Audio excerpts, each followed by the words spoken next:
Hello hello guys, hello everyone, আসসালামু আলাইকুম। আপনারা সবাই কেমন আছেন?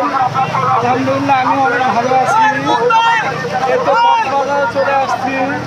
এখন প্রচুর প্রচুর জোয়ারের প্রভাব চলতেছে। এত পরিমাণ ঢেউ যে বলার মতো না, হইতেছে প্রচুর ঢেউ। আর লোকান্তর হয়েছে কক্সবাজার সমুদ্র সৈকত। যে এত পরিমাণ মানুষ আপনারা না দেখলে আসলে বুঝতেই পারবেন না। দেখেন কত মানুষ হয়েছে।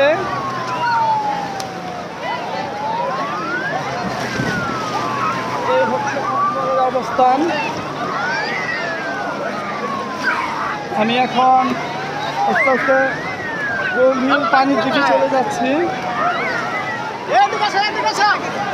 হ্যাঁ, পানির দিকে যাচ্ছি।